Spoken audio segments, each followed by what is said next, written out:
Të falemderit, bia ime.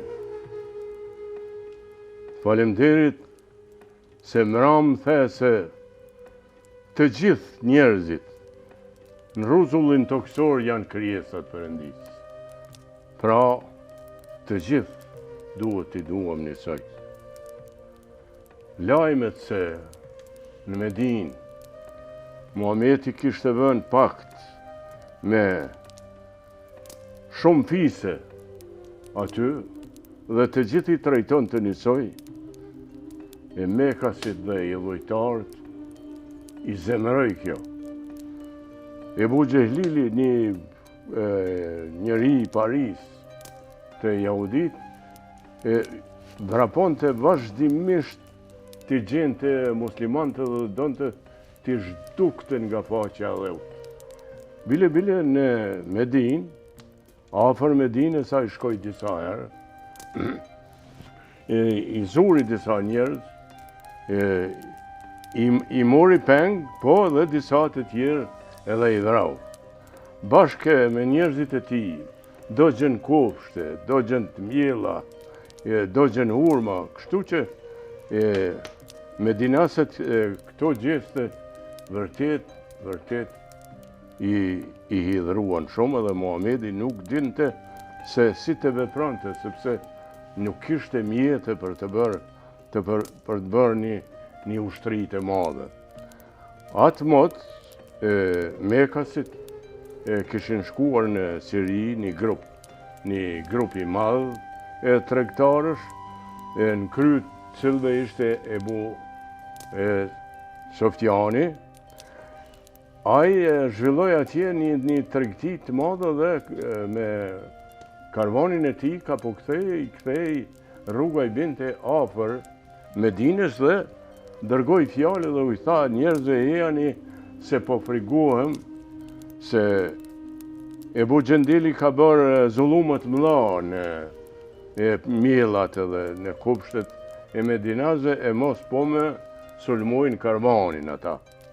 Edhe Mekasit se cili kishte nga një antar atje në karvanin e vedeveve dhe njerëzve që kishin bërë tregti dhe u bën rreth 1000 veta kalorës, të gjithë të pajisur me armë dhe dolen para Ebu Sufjanit. Ebu Sufjani u tha se ne po kalojmë edhe nuk po shkojmë tash se ata nuk na kanë sulmu, mirë po Ebu Xhendili tha gjithsesi une në Bedër do ta bëj një luftë me muslimanet e Medinës, edhe kështu i dërguan fjalë Muhamedit. Muhamedi mlodhi këshillin e tij, mirë po në kishte pak veta dhe megjithatë u nisën edhe këta ishte një grup i vogël edhe kur vajten aty do të thotë ishin rreth 330 veta.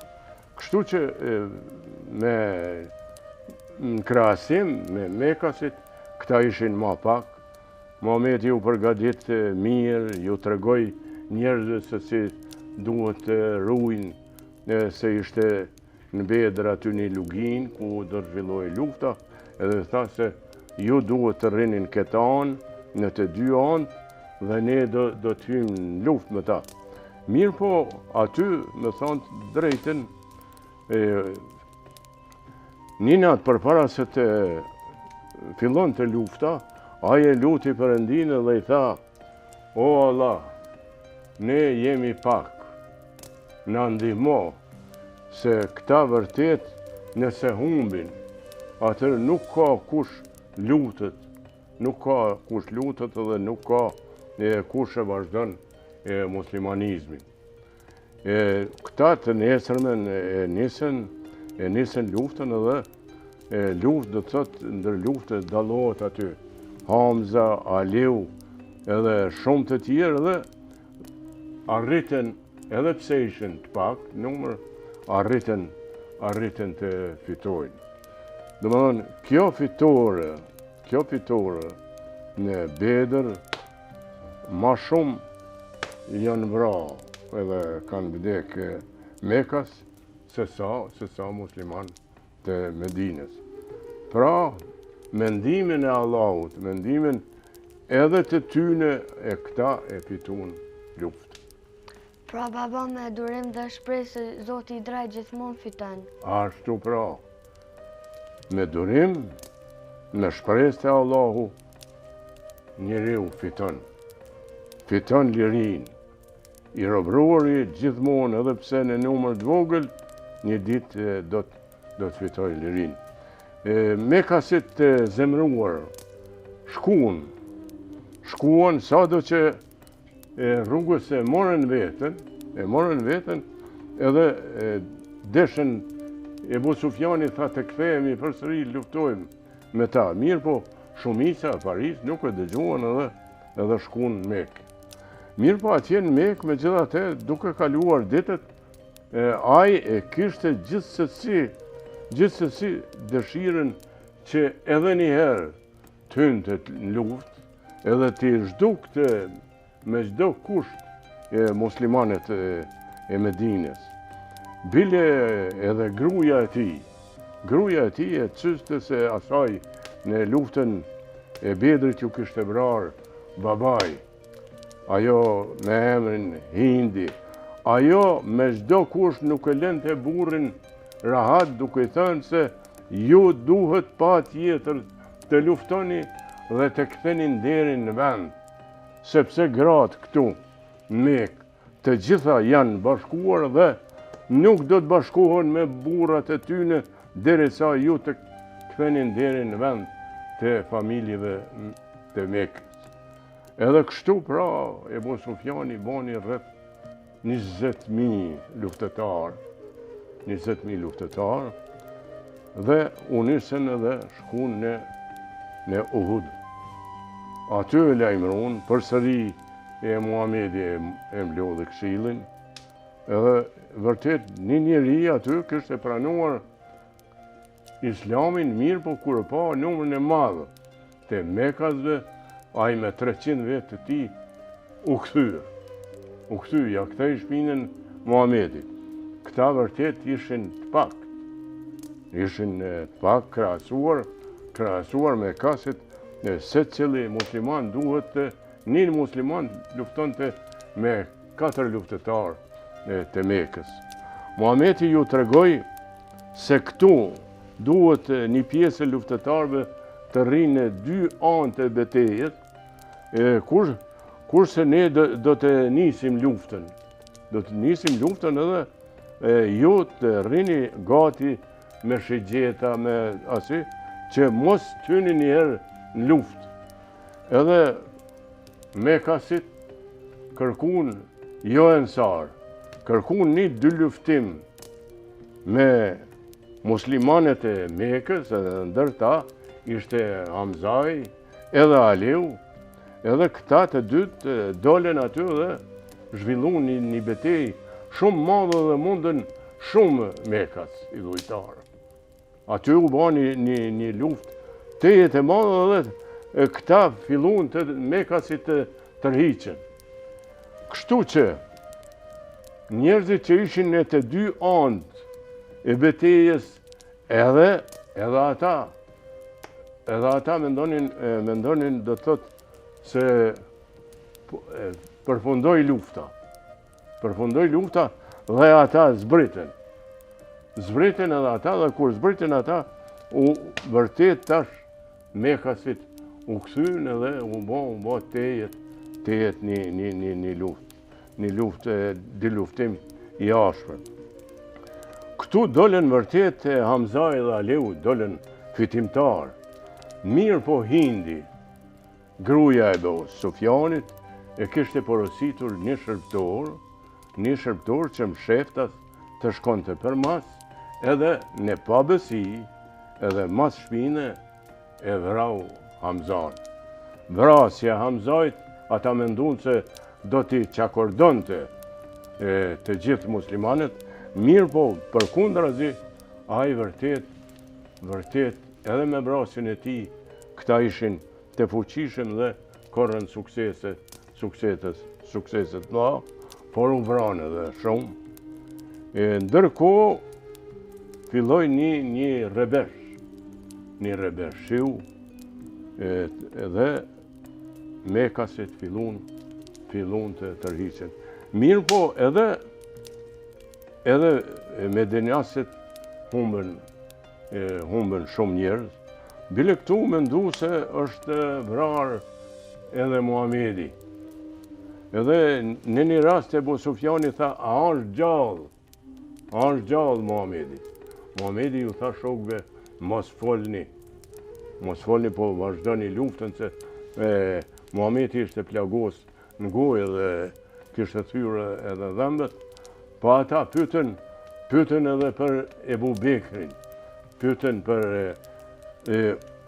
Ymerin.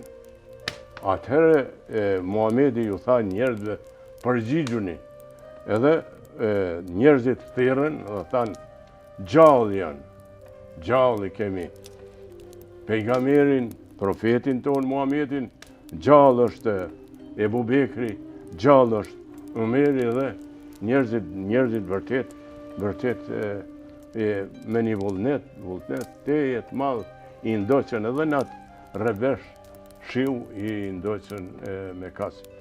Mirë po, këtu do të thot, është një mësim për muslimanet e Medinës se duhet pa tjetër të dëgjohen urdhrat e komandantëve.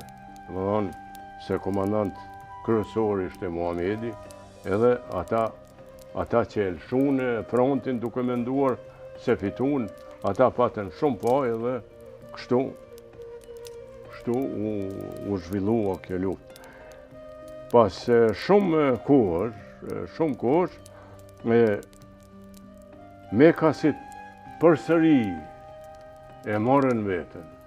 Edhe me çdo kusht ishin të fshinin jo vetëm Muhamedin, po dhe fenë islame nga faqja e dheut.